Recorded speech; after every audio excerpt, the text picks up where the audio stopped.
Puji Tuhan, saudara yang kekasih, salam sejahtera dalam kasih Tuhan Yesus Kristus.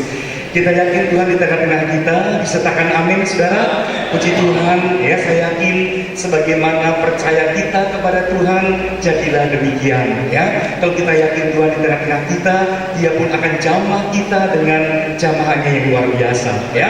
Puji Tuhan, saya senang sekali itu ada kalimat pengorbanannya mengubahku jadi baru. Setelah memperingati Paskah, saya yakin semua kita dibaharui ya. Puji Tuhan. Terima kasih banyak buat Bapak Ibu Gembala untuk pelayanan yang dipercayakan pada pagi hari ini. Baik saudaraku, mari kita akan melihat kebenaran firman Allah. Kita akan mulai dari kitab Mazmur pasal 144 ya. Mazmur 144, saya akan bacakan ayat 1 dan ayat 2 lebih dahulu. Kita akan memperhatikan ayat-ayat yang sangat indah bagi kita bersama ya. Saya bacakan Mazmur 144 ayat 1 dan ayat 2 demikian.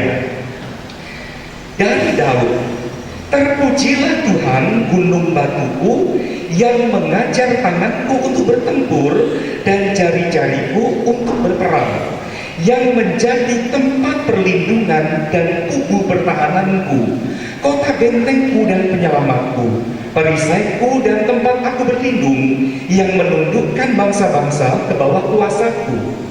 Saudara, saya yakin tidak kebetulan tadi kita menyanyi, ku diberi kuasa untuk mengalahkan musuh, dan kemudian ku pakai kuasa itu ya.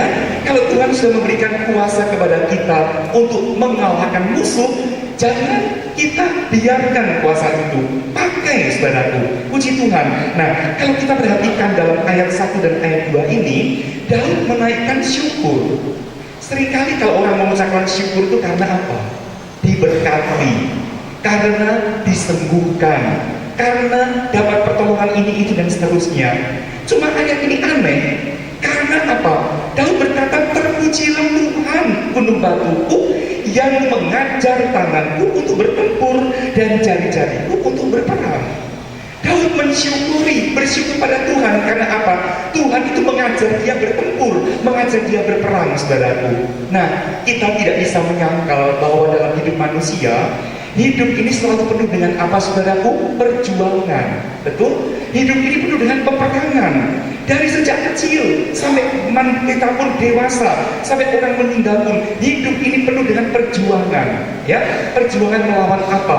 Melawan kuasa kegelapan, melawan kuasa antikristus, juga melawan apa? Daging kita sendiri. Ya, melawan seringkali keinginan hati kita. Hidup penuh perjuangan, dan Tuhan ingin kita menjadi pemenang. Jangan sampai kita kalah. Saya tidak tahu, jangan-jangan Bapak Ibu Saudara, pagi hari ini ada yang sedang mengalami problema, mengalami peperangan, ya, entah dalam masalah perekonomian, masalah keluarga, masalah anak, masalah pertemanan dan seterusnya. Tetapi Tuhan ingin kita adalah pemenang. Puji Tuhan. Dan kita lihat, Tuhan mengajar tanganku untuk bertempur dan jari-jariku untuk berperang. Kita tahu Daud seorang yang ahli berperang, jagoan, saudaraku, luar biasa, menang dan menang dan menang. Nah, saudaraku, kalau seorang atlet saja untuk menjadi pemenang, dia harus apa? Banyak latihan, punya sparring partner, ya, punya latihan itu apa? Ini lawan tanding, saudaraku. Nah, kita lihat, saya seringkali mendengar berita atlet-atlet bulu tangkis misalkan, ya, wanita ketika latihan itu apa? Lawannya siapa? Pria-pria, mungkin 2 orang, dia sendiri. Nah, memang dibikin pontang-panting sedemikian rupa, dan ketika nanti bertanding betul, jadi juara. Ya, nah kita lihat. Jadi saudaraku, kalau kita pun ingin jadi pemenang, kita perlu apa? Lawan, ya, lawan itu apa? Menjadi apa? Mitra tanding di situ, ya. Nah kita lihat, saudaraku, Tuhan izinkan kadang-kadang ada masalah ini dan seterusnya. Bukan Tuhan jahat, tapi Tuhan ingin membuat kita makin lebih lagi seperti Daud, sampai menjadi seorang yang luar biasa. Ya, nah saudaraku, Tuhan baik. Dalam ayat 2 dikatakan begini, yang menjadi tempat perlindunganku dan kubu pertahananku, kota bentengku dan penyelamatku, perisaiku dan tempat aku berlindung, yang menundukkan bangsa-bangsa ke bawah kuasaku. Lihat saudaraku, Kalau Tuhan melatih kita untuk berperang, dan Tuhan mengizinkan kita masuk dalam kancah perang, Tuhan juga sediakan apa? Ayat 2, tempat perlindungan. Saudaraku, sangat konyol ya, kalau suatu tentara berperang, tapi nggak punya kubu pertahanan, nggak punya tempat perlindungan. Ketika musuh merangsek, dia nggak tahu mau kemana, mati pasti saudaraku. Benar saudara? Nah lihat, Tuhan mengajar kita untuk berperang, tetapi juga apa? Dia sediakan perlindungan. Di saat kita tidak mampu, kita akan datang pada kubu pertahanan kita, benteng pertahanan kita. Siapa itu? Tuhan itulah sendiri. Yesus, gunung batu kita, Allah kita yang kita percayai, dialah tempat perlindungan kita. Ada mungkin Bapak Ibu Saudara sedang resah, ada masalah, galau dan sebagainya, cepat lari kepada Tuhan. Berlindung di balik gunung batu itu, dan dia mau jadi apa? Perisai untuk kita. Saudara, kalau Tuhan itu perisai kita, seberapa besar ya perisai itu? Ya, saya kalau membaca cerita tentang Daud lawan Goliat saja, Goliat kita tahu posturnya luar biasa besarnya. Sampai untuk perisai harus ada orang yang bawa, saudaraku. Ya, nah orang ini bawa perisai tentu cukup besar. Goliat tidak pegang itu, ada orang yang pegang. Tentu dia akan lihat ini Goliat lari kemana. Udah lindungi terus, saudaraku. Ya, Tuhan perisai kita. Anak panah dari segala jurusan tak akan dapat menembus kita, karena Tuhan melindungi kita. Ya, yang Tuhan minta apa? Percaya kepada Tuhan. Yang Tuhan minta apa? Harap terus pada Tuhan, mutlak percaya pada Tuhan. Maka Tuhan akan wujudkan perlindungannya itu. Ya, semoga saudara-saudara saya pada pagi hari ini memiliki tangan yang mahir bertempur, jari-jari yang mahir berperang. Gunakan segala macam senjata bisa, tombak bisa, pedang bisa, belati bisa, pisau terbang bisa. Ya, dan kita lihat saudaraku. Artinya kita tahu menghadapi kuasa ini, menghadapi ini dengan cara bagaimana, karena ada hikmat Tuhan buat kita sekalian. Ya, nah sekarang begini saudaraku, kalau kita terbiasa berperang melawan ketidakbenaran, melawan kejahatan, melawan kuasa kegelapan dan seterusnya, hasilnya apa? Masih dalam pasal yang sama, Mazmur 144, coba kita lihat dalam ayat 12 ya. Kita perhatikan ayat 12 demikian. Saya bacakan demikian ayat 12.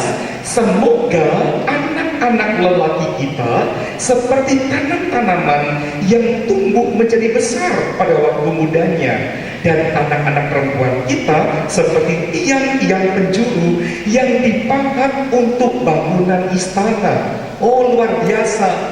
Kalau satu keluarga, seorang ayah, seorang ibu ya, biasa bertempur melawan ketidakbenaran dan mengajar anak-anak untuk hidup dalam kekudusan dan sebagainya, hasilnya apa? Anak-anak lelaki kita seperti tanam-tanaman yang tumbuh menjadi besar pada waktu mudanya. Senang tidak saudaraku kalau kita sebagai orang tua punya anak-anak lelaki masih muda usia, udah seperti tanaman yang tinggi, yang besar. Tanaman yang besar artinya apa? Akarnya dalam dan akarnya lebar. Kita bersyukur sebagai orang tua kalau punya anak-anak yang apa? Tertanam di rumah Allah. Akarnya teguh, tidak akan goyah. Karena sekarang saudara terus terang aja, banyak perkara yang gampang menggoyahkan hidup anak-anak Tuhan pun saudaraku. Orang-orang muda hendak digoncang oleh iblis. Nah kita tahu ya, sudah umumlah bagaimana sekarang kondisi dunia sekarang, termasuk negara ya, dalam hal ini sosial itu ya, tentang narkoba, tentang ini dan seterusnya. Nah tapi kalau anak Tuhan kuat dalam Tuhan, dia diiming-iming ini akan tetap tegar, tidak akan digoyahkan. Puji Tuhan ya. Mari saudara kita minta kepada Tuhan, Tuhan berikan aku kuasa untuk menang dan menang selalu, supaya anak-anakku pun akan tumbuh menjadi besar pada waktu mudanya. Masih muda sudah seperti tanaman yang besar. Kok tanaman yang besar artinya apa? Ada buah-buah. Senang, masih muda, udah jadi orang istilahnya. Nah itulah berkat Tuhan saudaraku ya. Di sini pun saya lihat banyak orang muda. Saya senang sekali melihat banyak pemuda tadi melayani Tuhan di muda usia. Saya berdoa supaya saudara menjadi tanaman yang besar, ya, tertanam di rumah Allah, jadi berkat untuk gereja ini, jadi berkat untuk rumah kita masing-masing, untuk orang tua kita, untuk adik-adik kita dan seterusnya, dan untuk bangsa dan negara kita, terutama buat kerajaan surga itu, ya, puji Tuhan, jadi berkat. Kemudian yang berikut bagian B, dan anak-anak perempuan kita seperti tiang-tiang penjuru yang dipahat untuk bangunan istana. Wah, kalau anak lelakinya seperti tanaman yang besar, ya, sekarang anak-anak perempuan seperti apa? Seperti tiang-tiang penjuru yang dipahat untuk bangunan istana. Saudaraku, kalau kita perhatikan gedung ini, saudaraku, ya, tentu ada tiang-tiang penjuru, tiang-tiang pokok yang mungkin sekarang sudah tertutup dengan bagus sekali, ya. Nah, baik. Tapi tiang-tiang ini, saudaraku, tidak boleh digeser. Andai kata gereja ini direnovasi, ada tiang-tiang tertentu yang nggak boleh dihilangkan, harus selalu ada, ya. Nah, itulah saudaraku, tiang. Nah, saudara, kalau kita perhatikan, kalau anak-anak perempuan kita akan seperti tiang-tiang penjuru, ya, itu artinya apa? Seperti tanaman tadi. Anak perempuan kita pun akan tetap berada, tidak tergoyahkan, tidak terusik, tetap di situ. Di mana, saudaraku? Di bangunan istana. Saudara pilih mana? Anak-anak perempuan kita dibesarkan di tempat yang kumuh, di comberan, saudaraku, atau di istana? Tentu kita pilih di istana, betul saudaraku, ya. Nah, di istana artinya apa? Di tempat yang terhormat, di tempat yang baik, yang mulia, ya. Itu adalah apa? Gereja Tuhan, gereja Tuhan. Karena kita lihat 1 Petrus 2 ayat 9, kita tak usah baca. 1 Petrus 2 ayat 9 mengatakan, kamulah apa? Imamat yang rajani. Imamat yang rajani itu apa? Kita ini imam-imam semuanya, saudara. Imam-imam tugasnya apa? Melayani. Tadi saudara sudah menjadi imam ketika mempersembahkan korban. Korban apa? Puji-pujian. Lewat apa? Lewat musik. Musik bisa instrumen, bisa vokal. Nah, ketika kita mainkan musik, ketika kita naikkan vokal kita sedang melayani sebagai imam-imam di hadapan Allah. Puji Tuhan. Tapi juga apa? Rajani. Rajani itu artinya apa? Bapak, Ibu, Saudara, dan saya adalah keluarga kerajaan Allah. Ya, gini-gini kita ini adalah raja, anak raja yang akan memerintah di muka bumi ini. Saudaraku, Tuhan sangat menghargai kita. Mungkin dunia melecehkan kita, nggak anggap kita sebelah mata pun, tapi Tuhan anggap kita sebagai imamat yang rajani. Imam melayani. Jadi kita punya, saudaraku, kita punya sikap raja, tapi hati hamba, ya, hati seorang hamba yang melayani. Sikap raja, sikap raja itu contohnya bagaimana, saudaraku? Ya, kalau kita nggak mungkin ya lihat raja mau makan di apa pinggir jalan atau apa kaki naik satu, nah di atas kursi dan sebagainya. Enggak. Nah, tentu rapi, terhormat, ya, bukan soal tempatnya, tempat makan di mana aja sama aja, tapi sikap itu yang menentukan. Ya, satu waktu pernah ada ratu datang kepada Salomo, itu Ratu Sheba. Ya, Ratu Sheba dari Afrika sana datang ke Israel, saudaraku, dan datang untuk apa? Menyaksikan sendiri ketenaran Raja Salomo pada waktu itu. Dan ketika Ratu Sheba datang ke situ, dia kagum hanya melihat cara duduk pelayanannya. Sudah kagum, sudah terima berkat. Saya yakin cara kita hidup di Salatiga ini pun membuat orang-orang Salatiga kagum. Amin. Saya mau tanya, udah kagum belum ya? Kagum itu bisa dua hal loh. Kagum dengan, duh kok kayak gitu sih? Atau kagum, luar biasa ya. Nah, itu saudaraku, ya. Semoga kita semua mengagumkan masyarakat di sekitar kita. Karena apa? Kita baik. Puji Tuhan, ada kesaksian hidup. Nah, inilah saudaraku, kita perhatikan anak-anak perempuan kita seperti tiang-tiang penjuru. Satu lagi apa? Di bangunan istana tadi, di gereja, tapi juga apa? Yang dipahat. Dipahat itu artinya diukir, dibentuk, ada ornamennya. Saudaraku, kalau tiang-tiang besi biasa, polos, dibandingkan dengan tiang yang ada macam-macam ornamennya, tentu kita akan lebih kagum pada yang macam-macam itu, ada pernik-perniknya, ya. Nah, kita lihat saudaraku, luar biasa. Tuhan panggil kita untuk jadi kesaksian. Saya berdoa supaya apa? Semua orang-orang muda di sini, termasuk kita orang dewasa. Karena apa? Semua kita juga adalah anak-anak lelaki Allah dan anak-anak perempuan Allah. Ya, 2 Korintus 4 itu mengatakan demikian. Oh, kita layak memanggil Dia Aba ya Bapa. Semua kita menjadi apa? Tanaman yang besar, tumbuh besar di waktu mudanya. Dan satu lagi, tiang-tiang terpahat di bangunan istana. Saudaraku, untuk menjadi tiang terpahat perlu ada apa? Proses. Ya, kalau tiang itu mungkin bisa ngomong sakit tentunya, aduh jerit saudaraku. Mungkin kalau sekarang jelas dan seterusnya, ya. Tapi untuk ahli-ahli besi, tembaga pada zaman Alkitab itu adalah orang-orang yang terpandang, ya. Kelasnya itu levelnya tinggi, saudaraku. Sehingga pada zaman Salomo, pada zaman Daud, banyak orang-orang muda yang belajar untuk menjadi ahli-ahli besi, pandai-pandai besi.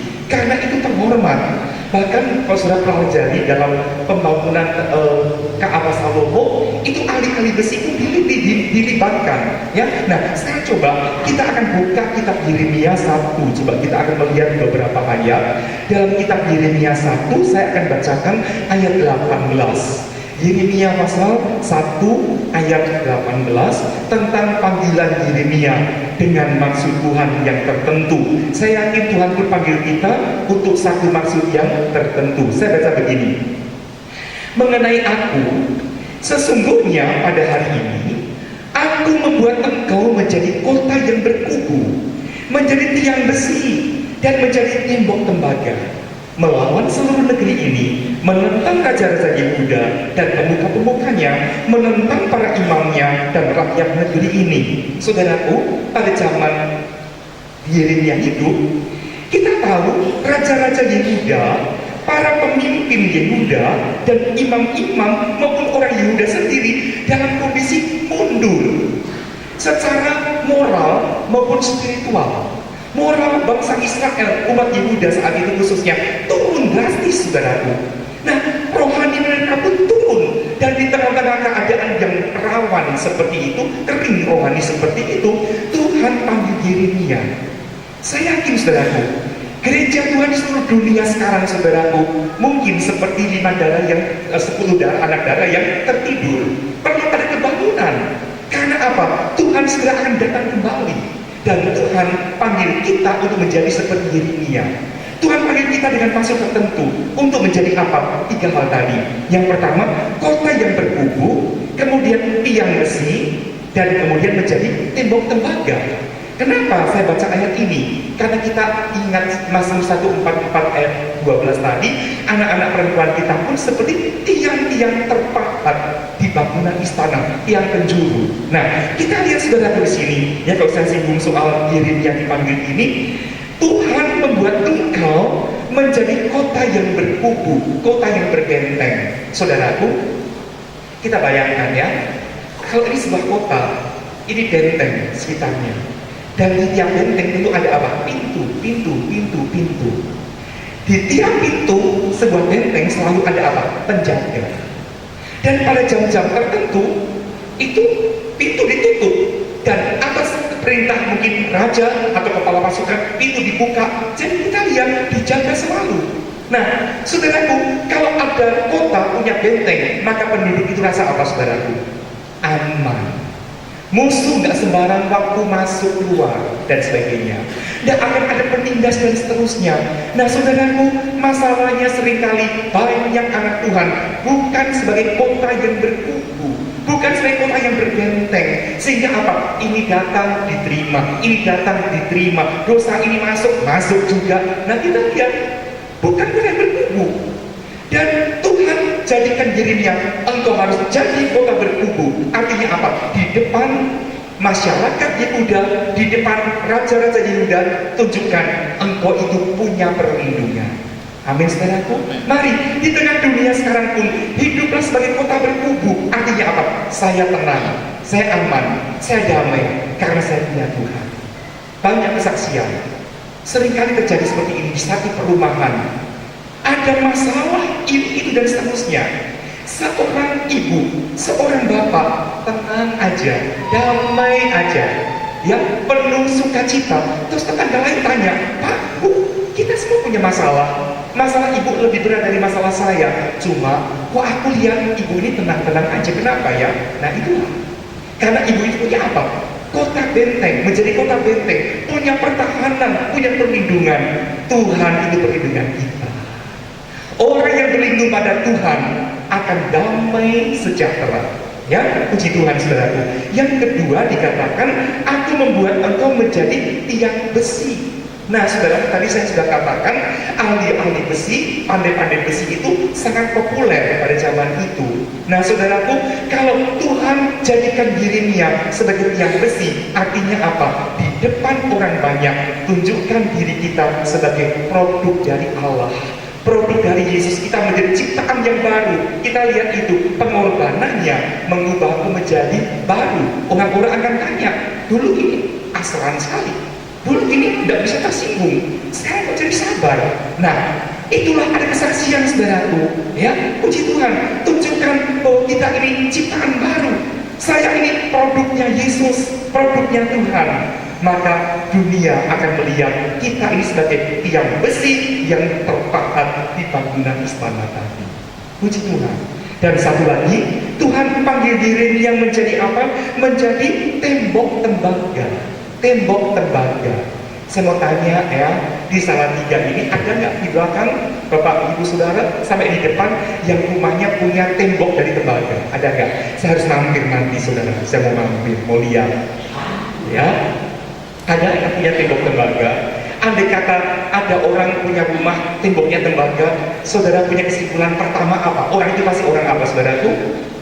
Orang yang super kaya. Benar nggak saudaraku? Temboknya aja tembaga, ya, luar biasa. Nah inilah Tuhan ingin agar dirinya menunjukkan diri sebagai orang yang apa? Kaya dalam Tuhan. Amin. Kita pun orang yang kaya dalam Tuhan, karena kita punya siapa? Yesus, sumber kekayaan itu. Mari saudaraku, kita bukan orang-orang peminta seperti yang Mazmur katakan.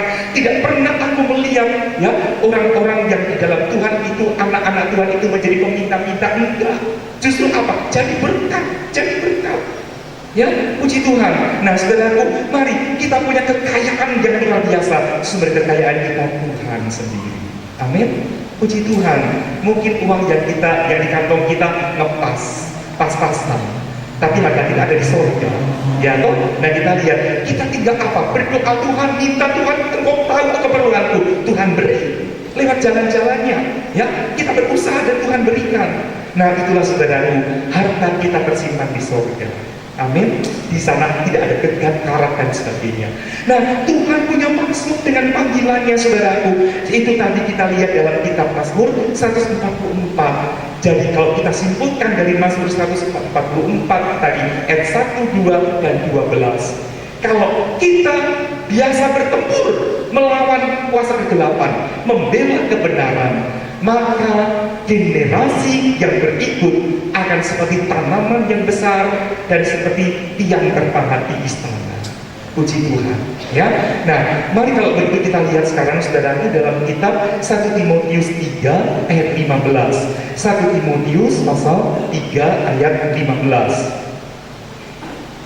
Ya, kita perhatikan di sini ya, tulisan Paulus kepada Timotius, orang muda, ya.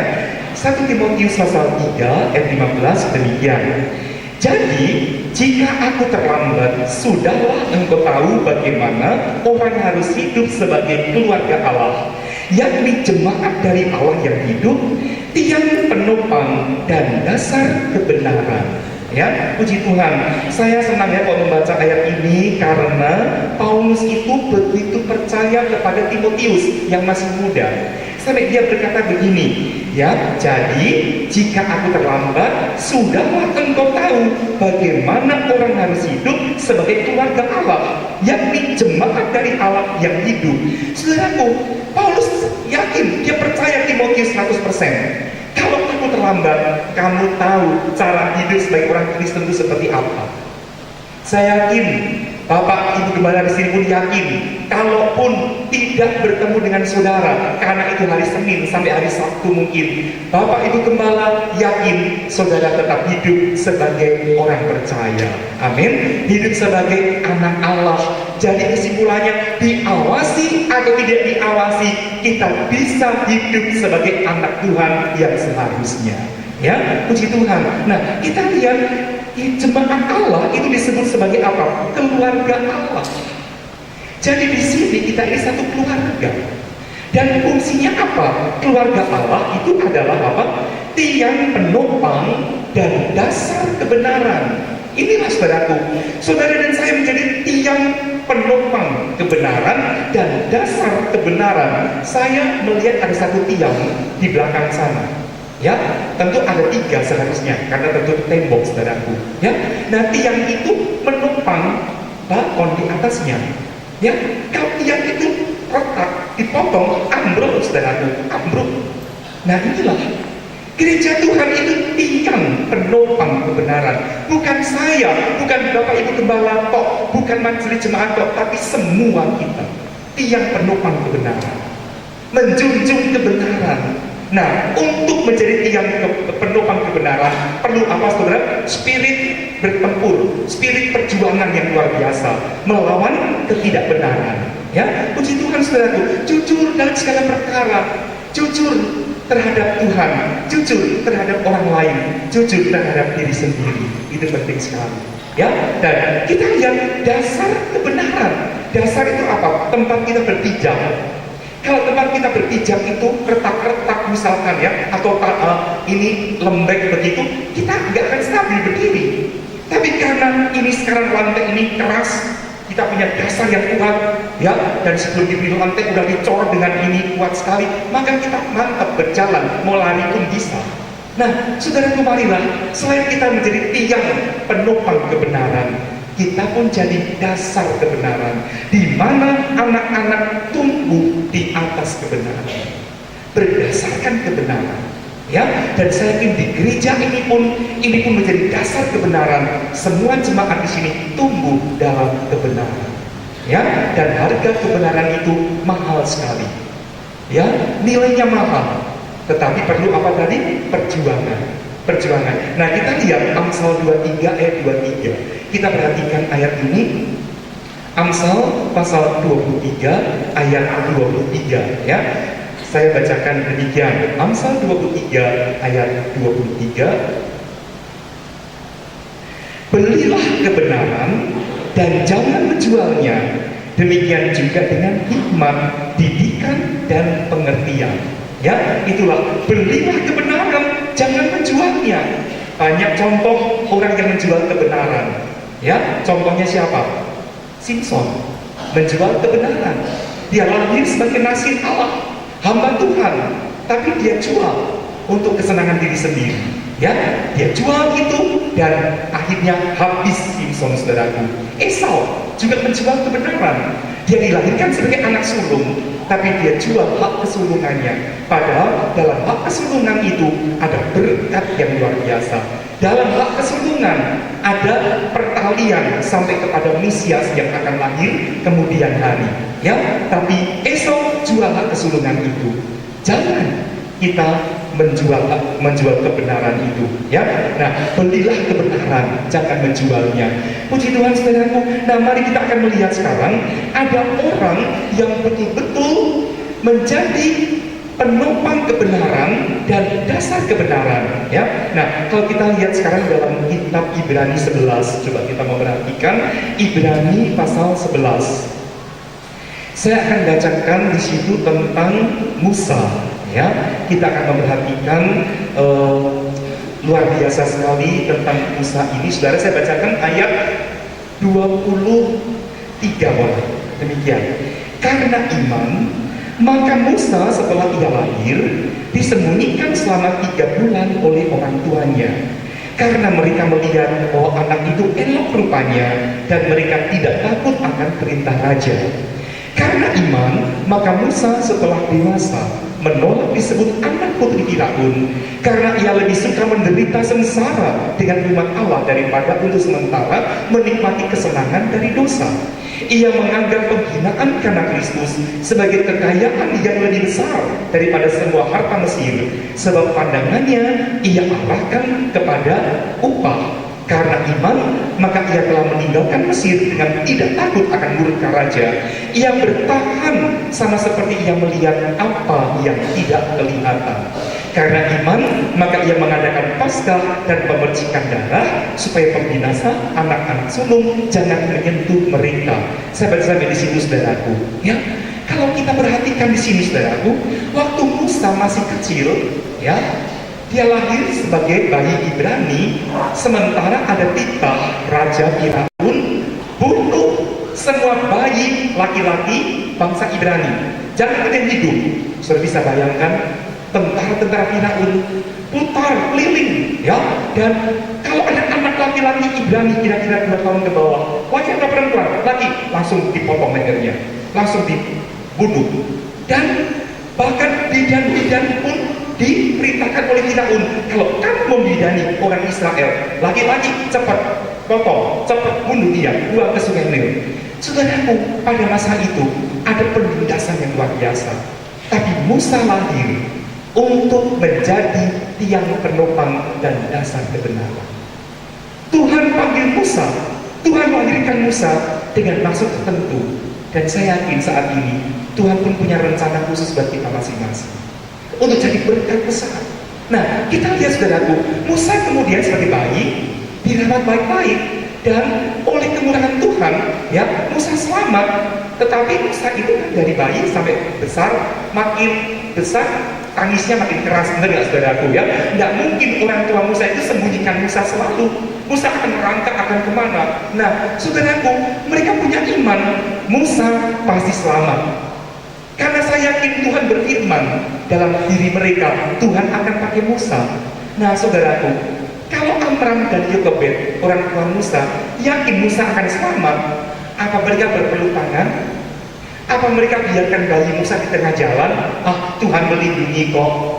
Apa Tuhan biarkan bayi Musa itu, ya, di tengah-tengah kerumunan tentara? Ah, Tuhan melindungi? Enggak, saudaraku, mereka harus apa? Berusaha menyelamatkan. Iman disertai dengan apa, saudaraku? Perbuatan, tindakan. Nah, kita mengimani Tuhan pasti tolong kita, tapi kita peluk tangan, tunggu pertolongan Tuhan datang dari atas langsung hujan apa, hujan emas. Nggak mungkin, perlu berusaha. Dan ketika kita berusaha, Tuhan muluskan usaha kita. Ada aja jalan yang akan terbuka bagi kita sekalian. Amin, saudaraku. Nah, kemudian Amram dan Yokebed apa? Mereka pikir caranya gimana ya? Yuk bikin peti aja. Mereka rapat sekeluarga itu. Ada Amram, Yokebed, dan ada Miriam. Ini anak tertua, ya, yang udah jadi remaja begitu. Nah, caranya bagaimana? Mereka ngomong-ngomong, kita bikin peti. Mereka bikin peti. Di apa, kasih itu semacam ter, ya, supaya air tidak masuk. Nah, terus taruh di mana ya? Kita taruh aja di tepi sungai Nil. Di tempat seringkali Putri Firaun sering mandi. Nah, saudara, rupanya Putri Firaun itu memang kalau mandi selalu di situ, dan rupanya itu udah terkenal di kalangan masyarakat sana. Itu tempat mandi Putri Firaun, jangan diganggu gugat. Kira-kira begitu, ya. Nah, jadi ini dalam planning mereka, dalam rencana mereka. Saudara, saya mau tanya, andai kata di rumah saudara ada 3 kamar mandi misalnya, ya. Biasanya orang itu senang mandi di tempat yang sama, bener apa enggak saudaraku? Ya, kalau udah seaman di sini terus. Mungkin ada nggak bapak ibu saudara mungkin masih mandi di sungai? Kok mandi di sungai? Ada nggak di Salatiga ini? Rasanya nggak ada ya. Mungkin kok mandi ke sungai. Nah, saudara berani nggak andai kata mandi di sungai? Hari ini di sini, besok di sini, di pojok sana pindah-pindah, berani nggak saudaraku? Saya yakin tidak, ya. Apalagi mandi di sungai, banyak buaya di sana sini, entah di darat apa itu air, ya. Nanti kita lihat. Jadi kita cari tempat mandi yang udah tetap biasanya. Nah, nggak usah jauh-jauh. Jemaat aja kadang-kadang kalau duduk selalu di tempat yang pas, bener nggak saudara? Tepat. Bener ya, kata Eli di situ selalu, ya. Nah, oke. Ya, nah, jadi nggak pernah pindah-pindah. Kita lihat saudara, udah mapan di situ rasanya enak. enak saudaraku ya. Nah ini saya ingat cerita waktu saya masih remaja ya. Nah waktu itu saya ikut paduan suara remaja, saya SMA di Parakan dulu ya. Nah kemudian di situ saudara, satu waktu saya melihat ini sudah biasa tahu, tante ini duduknya di sini, tante ini duduknya di sini ya. Ada satu tante duduknya dekat pintu saudaraku ya, kira-kira di sini di dekat tante Mary gitu ya, seperti itu. Nah udah satu waktu ada tamu, rombongan tamu datang banyak sekali saudaraku ya. Nah terus tamu itu duduk bagaimana begitu, tante itu terlambat datangnya dan tempatnya ditempati orang lain, tamu-tamu itu nggak ngerti.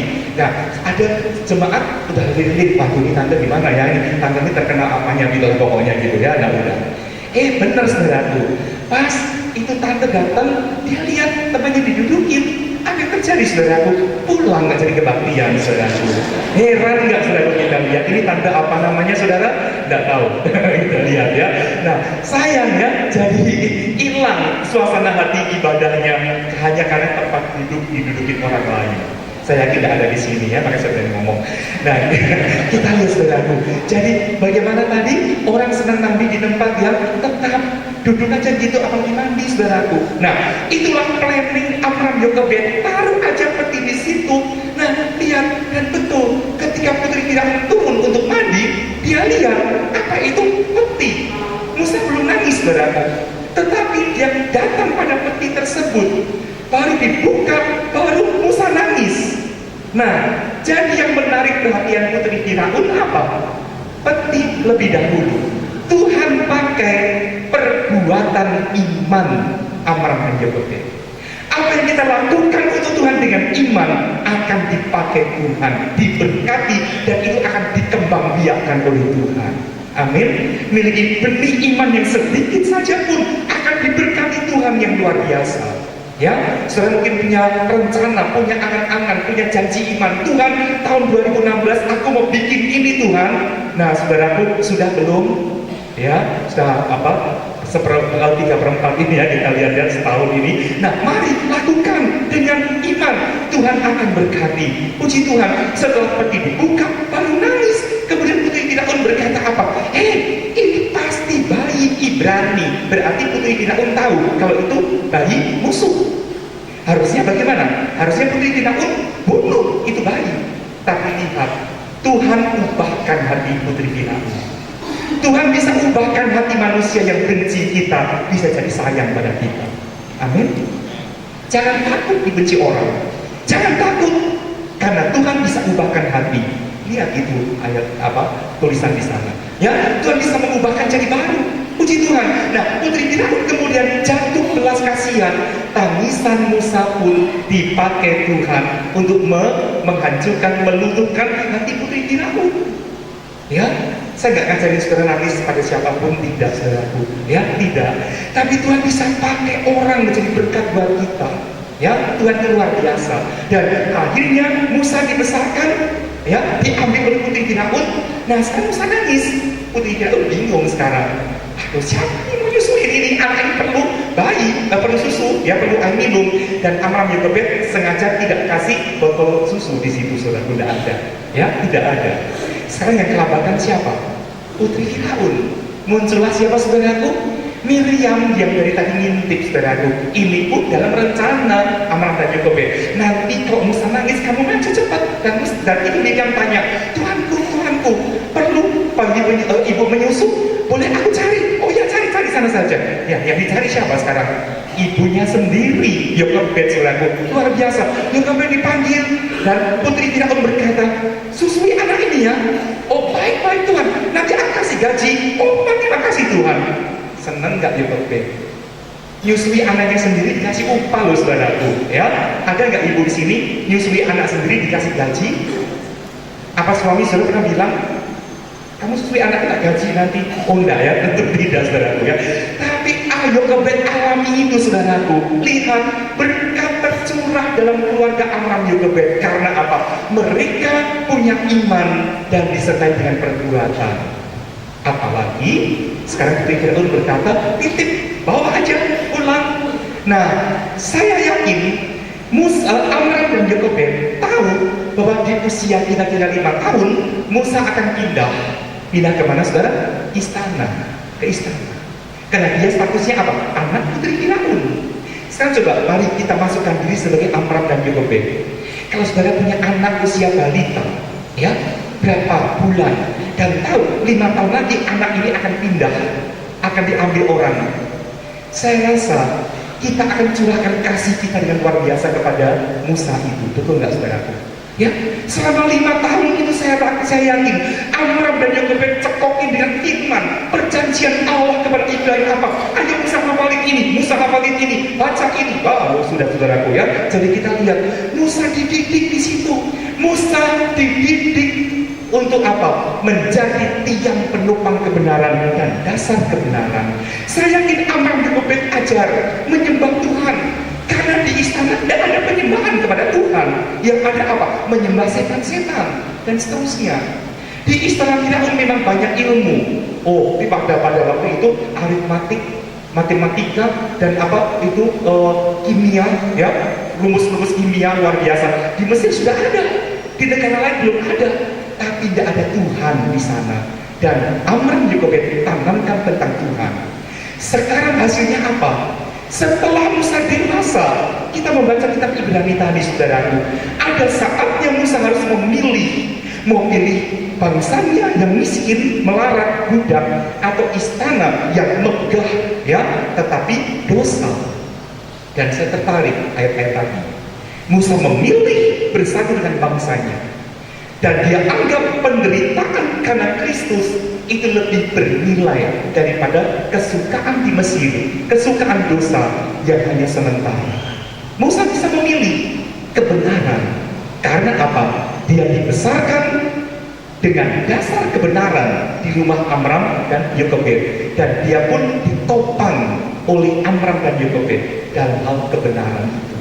Lihat saudaraku di sini, betul-betul Musa menjadi anak laki-laki yang tertanam di rumah Allah, besar sampai dipakai Tuhan luar biasa. Dan pelayanan Musa belum selesai, karena sekarang Musa di mana saudaraku? Musa sekarang disimpan Tuhan di surga. Tak lama lagi bersama Elia akan turun menjadi saksi untuk bangsa Israel, saksi akhir zaman. Musa masih ada, luar biasa. Saudaraku, marilah kita akan diajak untuk bertempur, diajak untuk melawan kejahatan, ya, dan ajarkan itu kepada anak-anak kita. Puji Tuhan saudaraku. Nah, satu lagi saudaraku, Yusuf juga menjadi penopang kebenaran dan dasar kebenaran, ya. Coba kita baca Kejadian pasal 39. Kitab Kejadian pasal 39. Saya akan bacakan dalam ayat ini saudaraku, kita perhatikan dalam ayat 7 mulai, ya, ayat 7 mulai. Adapun Yusuf itu manis sikapnya dan elok parasnya. Selang beberapa waktu istri tuannya memandang Yusuf dengan berani, lalu katanya, marilah tidur dengan aku. Tetapi Yusuf menolak dan berkata kepada istri tuannya itu, dengan bantuanku, tuanku itu tidak lagi mengatur apa yang ada di rumah ini, dan ia telah menyerahkan segala miliknya pada kekuasaanku. Bahkan di rumah ini ia tidak lebih besar kuasanya daripadaku, dan tiada yang tidak diserahkannya kepadaku selain daripada engkau, sebab engkau istrinya. Bagaimanakah mungkin aku melakukan kejahatan yang besar ini dan berbuat dosa terhadap Allah? Lihat saudaraku, Yusuf jadi budak dan dia diperlakukan tidak adil. Dan saya yakin ketika istri Potifar tertarik pada Yusuf, dia berikan sodoran, imingan macam-macam. Yuk tidur dengan aku, nanti aku kasih ini, kasih ini. Tapi apa kata Yusuf? Dalam rumah ini tidak ada yang lebih besar dari aku. Tuanku Potifar telah serahkan semua kepadaku, kecuali engkau, karena engkau itu istrinya. Kita lihat di sini saudaraku, ini Yusuf ini menatar siapa? Istri Potifar dengan cara yang halus, ya, dengan cara yang halus. Nah, kita lihat, kita perlu hikmat seperti Yusuf saudaraku. Kadang-kadang ya, kita mau tegur seseorang nggak enak, karena dia lebih tua. Karena apa? Dia mungkin lebih senior atau apa. Tapi ada cara yang halus, ada cara seperti itu ngomong. Tetapi kita lihat saudaraku. Nah, dari sini Yusuf apa? Betul-betul dasar kebenaran, tiang penopang kebenaran. Dan dia berkata, mana mungkin aku berdosa terhadap Allah? Tidak mungkin. Yusuf tetap sehat saudaraku. Karena apa? Yusuf dari kecil berdiri di atas kebenaran. Kalau saudara melihat itu Kejadian 37, ketika Yusuf menggembala dengan kakak-kakaknya, kakak-kakaknya nakal-nakal, Yusuf bagaimana? Laporkan kepada papanya, Yakub. Bukan artinya Yusuf tukang lapor, tapi Yusuf itu tidak senang dengan ketidakbenaran. Dia berdiri di atas kebenaran. Dia menegur kakaknya, nggak mungkin, nggak bisa lewat ayahnya. Nah, itulah saudaraku, yang memegang kebenaran akan berhasil dipakai Tuhan. Yusuf akhirnya jadi Perdana Menteri di Mesir di usia berapa? 30 tahun. Ini mustahil secara manusia. Di negeri asing bisa jadi Perdana Menteri, usia masih muda lagi. Nah, tapi bagi Tuhan tidak ada yang mustahil. Ya, beberapa menit sebelum kita akhiri, mari saudaraku, kita akan menjadi tiang penopang kebenaran dan dasar kebenaran. Kita buka lagi, ya, Kejadian 18. Ini contoh orang yang menjadi tiang penopang kebenaran, dasar kebenaran dalam Kejadian 18 ayat 19. Kejadian 18 ayat 19 saya bacakan begini. Sebab aku telah memilih dia, yaitu Ibrahim atau Abraham, supaya diperintahkannya kepada anak-anaknya dan kepada keturunannya, supaya tetap hidup menurut jalan yang ditunjukkan Tuhan, dengan melakukan kebenaran dan keadilan, dan supaya Tuhan memenuhi kepada Abraham apa yang dijanjikannya kepadanya. Lihat, kalau Abraham dia perintahkan soal kebenaran kepada keluarganya, kepada keturunannya, maka apa yang Tuhan janjikan akan digenapkan dalam Abraham. Kalau kita berperang melawan kuasa kegelapan, berdiri di atas kebenaran, tumbuhkan keluarga dalam kebenaran, maka apa yang Tuhan janjikan digenapkan dalam hidup kita semuanya. Amin. Saya tidak panjangkan firman Allah, tapi perjanjian Tuhan itu ya dan amin. Janji Tuhan banyak sekali. Cuma seringkali banyak anak Tuhan tidak menikmati janji-janji Allah itu. Kenapa? Karena tidak memegang kebenaran itu. Tapi mari kita pegang kebenaran. Siapa kebenaran itu? Yesus adalah kebenaran. Yesus adalah firman Allah. Jadi yang namanya kebenaran adalah segala sesuatu yang sesuai dengan firman Allah. Yang di luar firman Allah tidak benar. Ya, saya yakin Tuhan akan berkati kita semua. Saya kembalikan kepada Bapak Balik, Tuhan memberkati.